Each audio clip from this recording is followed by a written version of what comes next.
बिस्मिल्लाहिर्रहमानिर्रहीम अस्सलाम वालेकुम।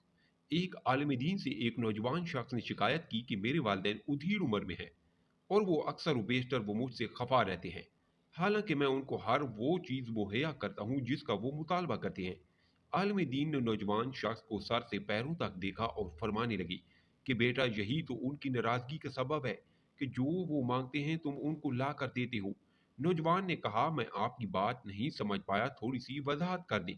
आलिम दीन फरमाने लगे, बेटा क्या कभी तुमने गौर किया है कि जब तुम दुनिया में नहीं आए थे तो तुम्हारे आने से पहले ही तुम्हारे वालिदैन ने तुम्हारे लिए हर चीज़ तैयार कर रखी थी। तुम्हारे लिए कपड़े, तुम्हारी खुराक का इंतज़ाम, तुम्हारी हिफाजत का इंतज़ाम, तुम्हें सर्दी ना लगे, अगर गर्मी है तो गर्मी ना लगे, तुम्हारे आराम का बंदोबस्त, तुम्हारी कज़ाए हाजत तक का इंतज़ाम तुम्हारे वालिदैन ने तुम्हारे दुनिया में आने से पहले ही कर रखा था। फिर आगे चलो, क्या तुम्हारे वालिदैन ने कभी तुमसे पूछा था कि बेटा तुमको स्कूल में दाखिल करवाएं या नहीं? इसी तरह कॉलेज या यूनिवर्सिटी में दाखिले के लिए तुमसे कभी पूछा हो, बल्कि तुम्हारे बेहतर मुस्तकबिल के लिए तुमसे पहले ही स्कूल और कॉलेज में दाखिले का बंदोबस्त कर दिया होगा। इसी तरह तुम्हारी पहली नौकरी के लिए, तुम्हारे स्कूल की ट्रांसपोर्ट के लिए, तुम्हारे यूनिफॉर्म के लिए तुम्हारे वालिद साहब ने कभी तुमसे नहीं पूछा होगा कि बल्कि अपनी इस्तात के मुताबिक बेहतर से बेहतर चीज़ तुम्हारे मांगने से पहले ही तुम्हें लाकर दी होगी।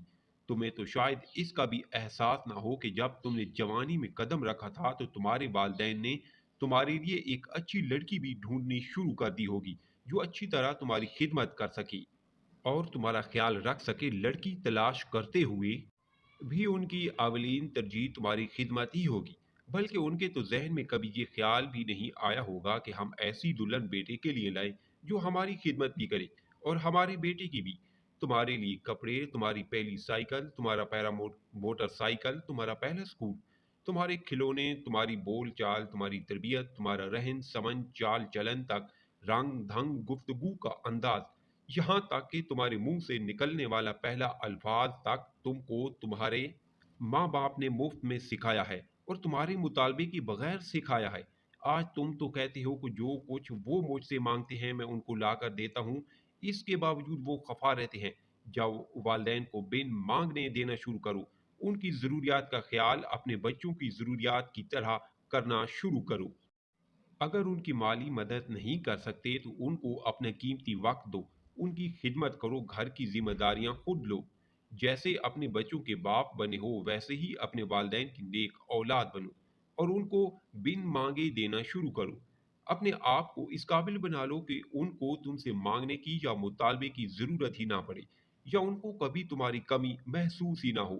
कम से कम इतना वक्त तो उनको अता कर दो, उनके मसाइल पूछो, अगर उनकी माली मदद नहीं कर सकते तो उनकी खिदमत करो।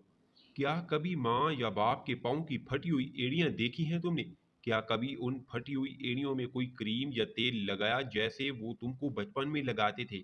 आलमी दीन की ये बातें सुनकर नौजवान अशकबार हो गया और बाकी के हाजरीन की आंखें भी नम हो गईं। वाकई ये हकीकत है कि ऐसी नसीहत अमोज़ बातें दुनिया की किसी भी यूनिवर्सिटी में नहीं मिल सकती। सिर्फ और सिर्फ दीनी उलमा ही ऐसी तरबियत कर सकते हैं। अल्लाह सुबहान ताला ऐसे उलमा का साया हमेशा कायम रखे और हर इंसान को ये तौफीक और खुश नसीबी अता करे कि वो अपने वालदेन की डिमांड से पहले ही उनकी ज़रूरियात को जानते हुए पाए तकमील तक पहुँचा दे। आमीन। वीडियो पसंद आई है तो लाइक और कमेंट करें, चैनल पर न्यू है तो सब्सक्राइब ज़रूर करें।